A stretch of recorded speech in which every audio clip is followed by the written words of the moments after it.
Jesus is standing in front of Lazarus' tomb, a man who has been dead for 4 days. And what does he do? He doesn't ask for a miracle. He gives thanks for one that in our physical world hasn't happened yet. This is the method that some say Jesus used right before every single miracle, and it completely flips the script on what we think prayer is. It's not about asking for something to happen, it's about knowing it already has. Let's get into it. So, let me ask you this. Have you ever been there?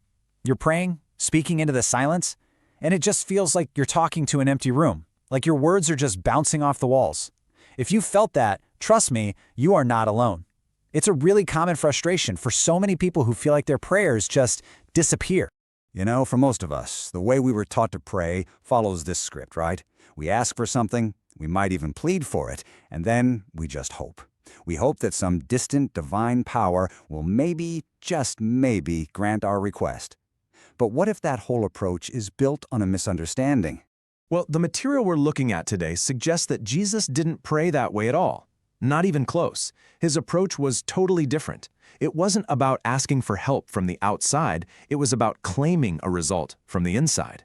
And here's the difference, laid out side by side. You've got the standard method, prayer as a request. It's all about hoping for something in the future. And then you have this other way, prayer as recognition. It's about thanking, aligning, and knowing that what you desire is already a done deal. Just think about this moment. It's absolutely incredible. Jesus is standing in front of Lazarus' tomb, a man who has been dead for 4 days. And what does he do? He doesn't ask for a miracle. He gives thanks for one that in our physical world hasn't happened yet. The key is that past tense. You have heard me. So this is the whole key right here. He wasn't hoping reality would change. He was speaking from a place, a consciousness, where it already had.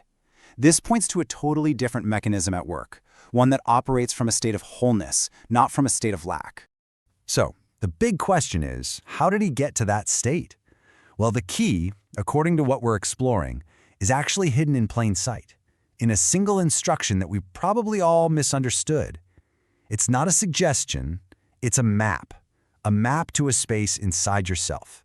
We've all heard this verse, right? And most of us probably took it literally. Find a quiet room so you won't be disturbed. But what if the room isn't a room at all? What if the real meaning is so much deeper? Okay, get ready for this. In the original Greek, the word used for room here is timeion, and that doesn't just mean a bedroom. It means an inner chamber, a treasury, a secret storage place within something. He wasn't talking about architecture. He was giving us instructions to navigate our own consciousness. So this instruction is actually an inner map. Go into your room means turn your awareness inward, past your thoughts. Close the door, well, that's not about shutting out your family, it's about shutting out the noise of the outside world and the constant chatter of your own mind. And it's only in that deep, inner quiet that you can connect with what's there in secret. And this understanding leads us to the real paradigm shift here. Prayer stops being about asking for something, and it becomes an act of alignment. This is the real turning point. The goal is no longer to try and persuade some external being to change things for you. It's to enter a state of coherence, a state of alignment where your inner world and the outer world are in perfect sync. In this state, there's no gap, there's no separation, there's no you over here and God over there. It's a state of union.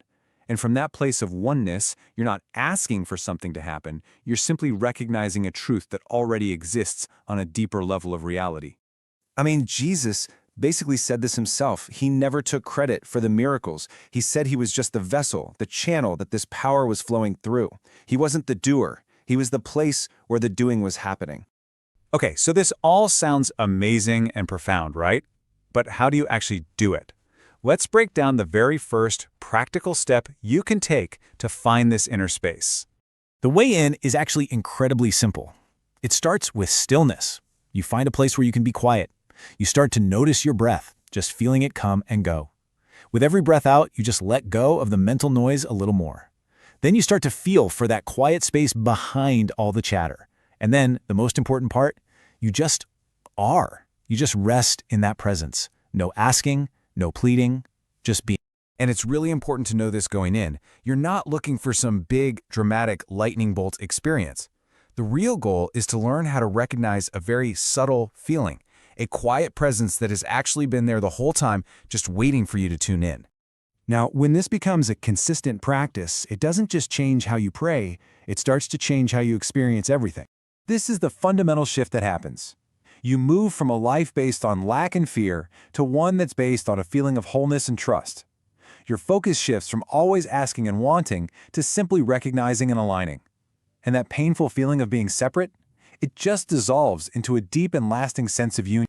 And this really reveals the ultimate goal. This isn't just about learning a new trick to use when you need something. The goal is to make that inner room, that state of connection, your new home address. You stop being a visitor, and you actually start to live there. And when that happens, prayer as a separate activity just ceases to exist. It's no longer something you do every now and then, it's what you are. Your entire life becomes an expression of this deep, unwavering connection to the source. So this whole idea is built on a simple but world-changing premise, that there's a different way to connect, a way that relies not on speaking, but on silence, not on asking, but on being. Which really leaves just one question, doesn't it? The one on the screen. What's been waiting for you in that silence?